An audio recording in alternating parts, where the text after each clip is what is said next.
El mundo del marketing se activa para ti. Marketing activo. Marketing activo.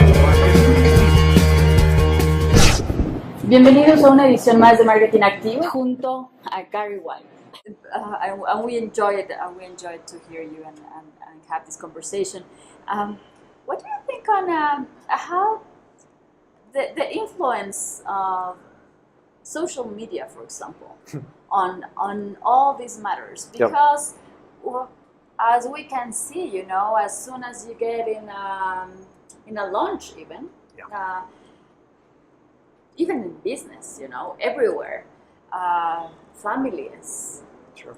You see the little ones, or not that little yet. Even the fathers, the mothers, you know, everyone. Yeah, you have the parents actually indoctrinating their kids with their bad habits. Yeah. Yeah. I've seen a lot of parents, for example, just to make the kid quiet, give it the iPad, the phone, whatever. What do you think about social media? It's doing for us at this point. Sure. So there's two separate parts, right? The first is information technology, right? Not just technology, it's information technology, exactly. Which is a bucket of technology. There's many forms of technology, right? Sure. Like heart technology, meditation and things, right? There's many different forms of technology. Information technology, right, has been weaponized. It's just that simple, right? These screens, if parents understood, and the studies are out there, this is not my opinion, this is fact, right? Empirical fact. What these screens are doing to our children and are doing to all of us as supposedly adults who know better, right? Mm-hmm. Not only is it changing the neurochemistry in our brains, what it's doing over time is actually changing our genetics. Mm-hmm. What you're talking about, these phones, is a form of genetic imperialism. So then the question becomes, where did the phones come from? Who made the phones? Why did they make the phones? Right?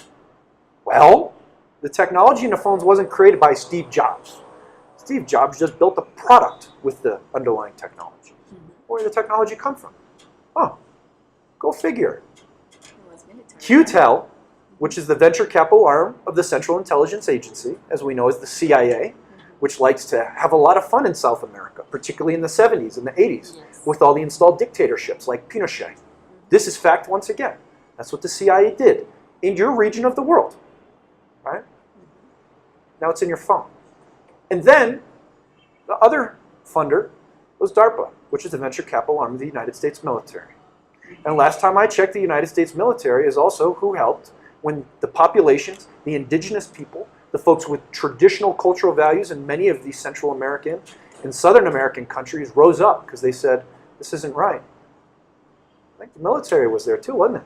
A conspiracy theory? Conspiracy theory. Well, it can be a conspiracy theory if you don't know your facts and you don't know your history and you don't understand how to put the pieces of the puzzle together in the way that geopolitics in the 21st century is done. Okay? Mm-hmm. Geopolitics in war in the 21st century is not physical. Okay? I don't have to own your body. I don't have to enslave you. I just need to own your mind. Mm-hmm. War in the 21st century is digital. And what you do with your smartphone that makes you dumb is you give direct access to the military.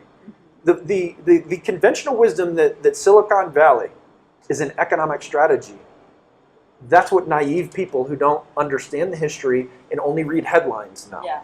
If you study the documented history of Silicon Valley, it is the national defense strategy of the United States military. Okay? There is a very big difference between a place being built as a military strategy and to own the world's information flow versus let's just create businesses and let's do some economic things. And what's happened is the planners were smart in America, right? They work on a 40 to 60 year time frame. Yeah, exactly. They set it up with military contracts, military technologies, then imported businesses, built a great PR campaign of the businesses that are being built here from entrepreneurs that magically just came out of nowhere, right? And money flows. That's right. And now, 50, 60 years later, it has this mythology. Mm-hmm. But the underlying reality is a ruthless geopolitical strategy. Mm-hmm. That's it. And so when you talk about social media, when you talk about information technology, most people are not intentional with these weapons. They're a weapon. That's it. You can use the weapon for good, right? Just like a gun.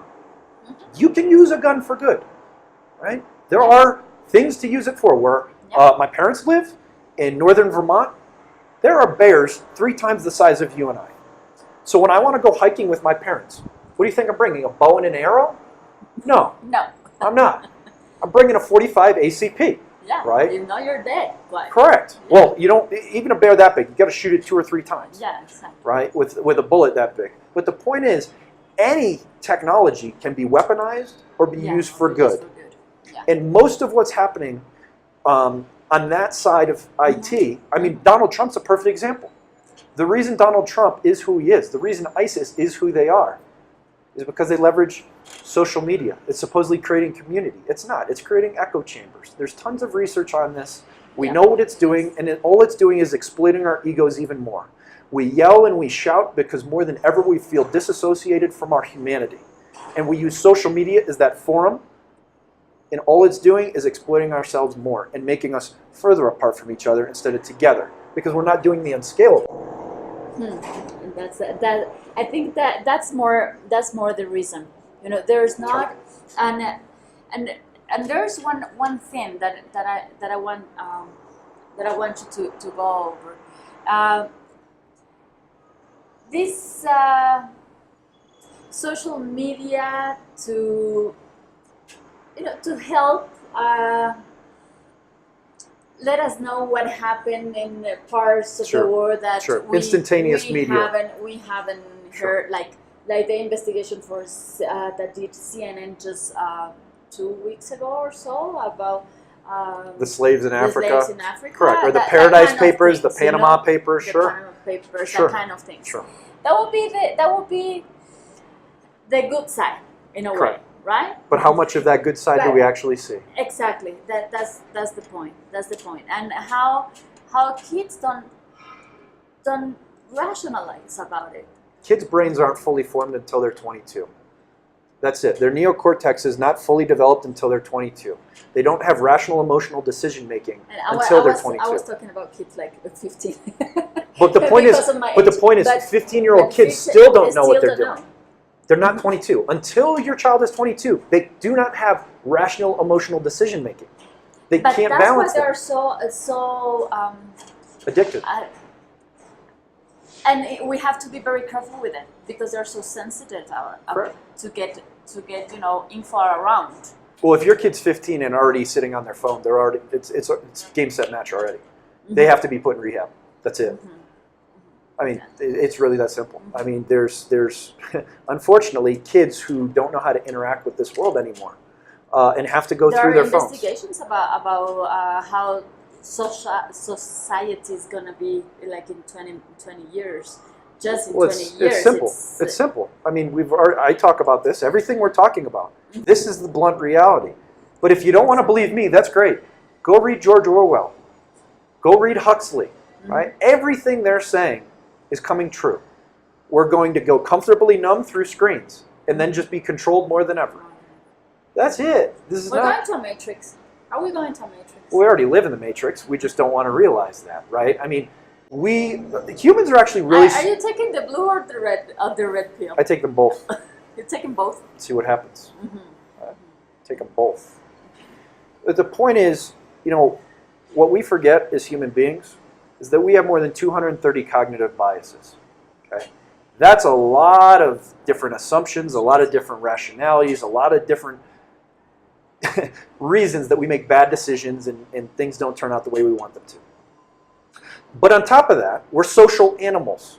This is the only way we truly feel valued. When you stare at a human being's eyes for 7 seconds, it's a form of technology, but because it accelerates intent. If I stare in your eyes for 7 seconds, you instantaneously like me more. You know why? Because your brain's hardwired from 100,000 years ago. And 100,000 years ago, if we stared at each other for 7 seconds, either I was going to kill you or I was going to be friends with you. That's it. That's it. And so there's lots of this programming that's in our genes and our genetics and our brains that we don't even realize, right? Yeah. And we didn't even think about it. Correct. Correct. And scientists will tell you there's billions and billions and billions of neurons. We have no idea what the brain actually does. Yet we supposedly have artificial intelligence. Last time I checked, the word artificial intelligence is an oxymoron.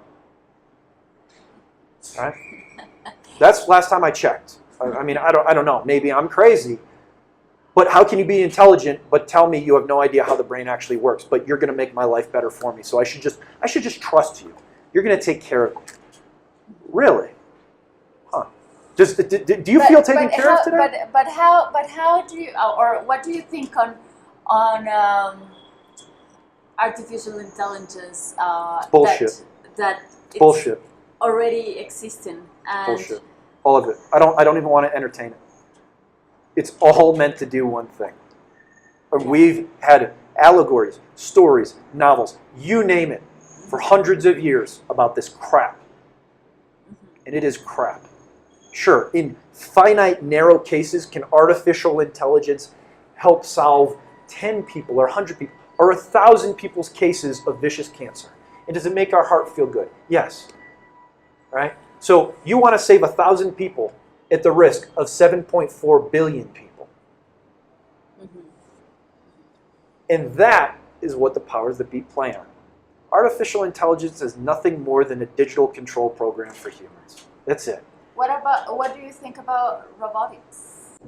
Robotics done the right way with the right design, with programming that doesn't go too far, which once again, there's values in these types of things, can be helpful. However, the problem is we're moving towards this Internet of Things, where everything's connected with everything else, right?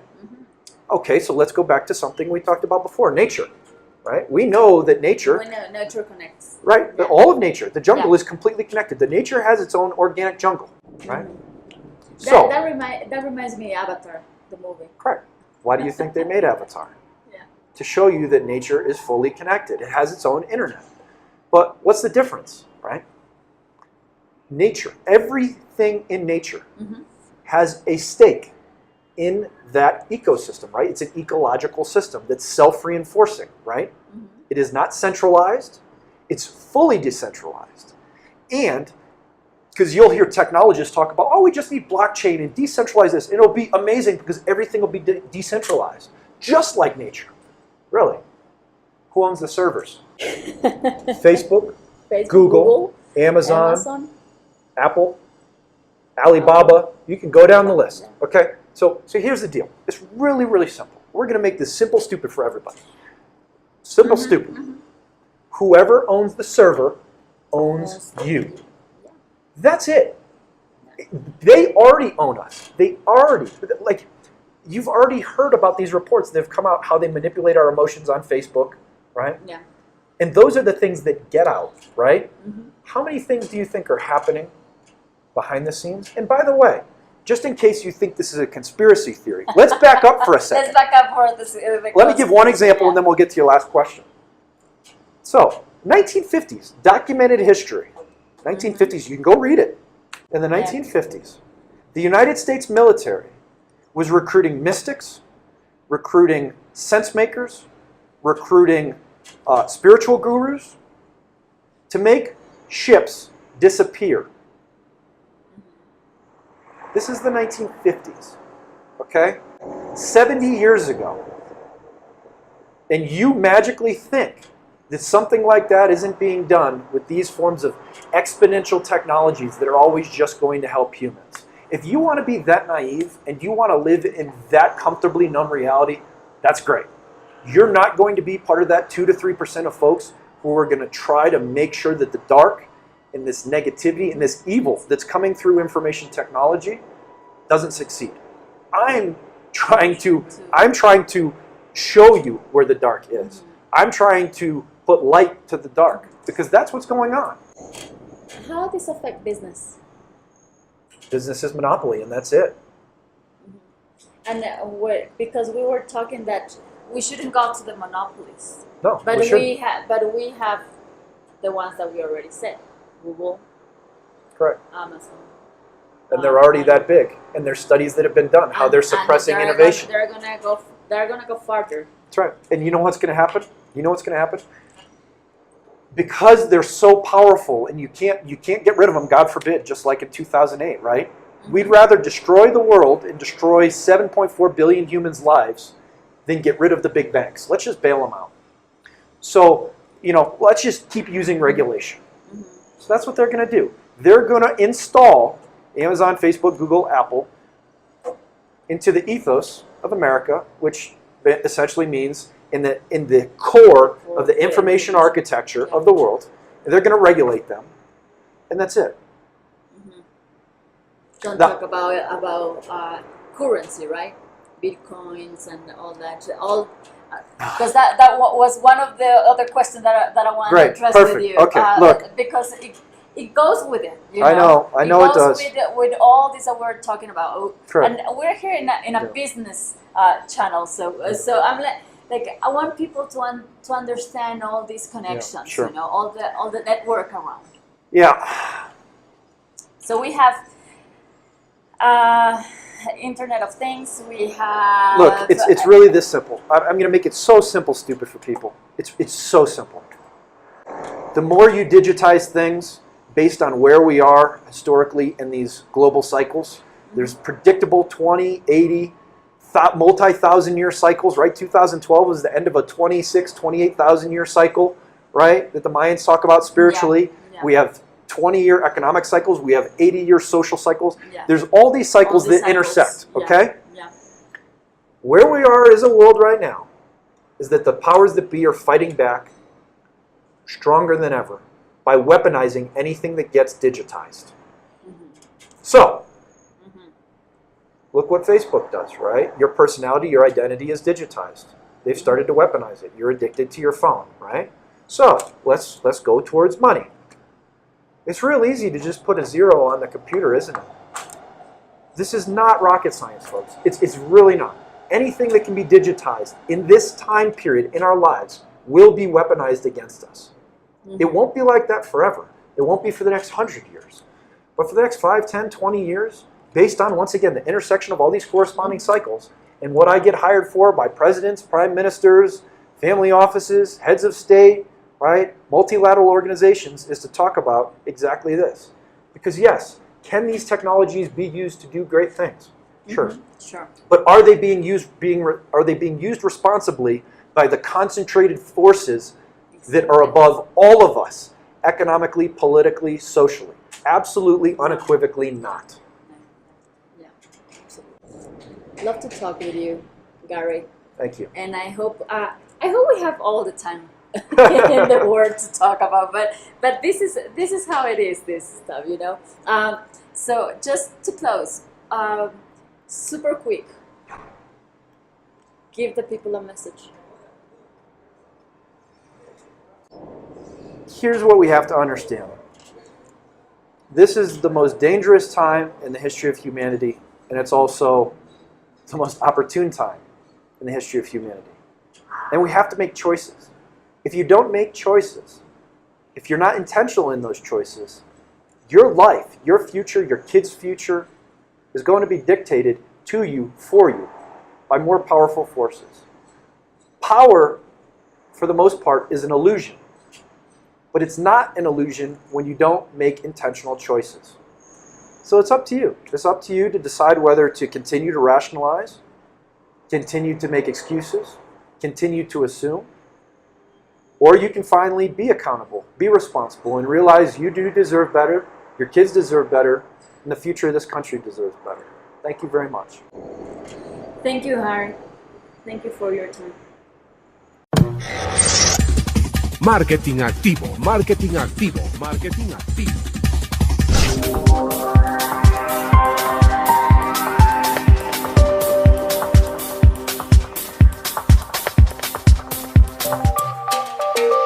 Visítanos en www.marketingactivo.com.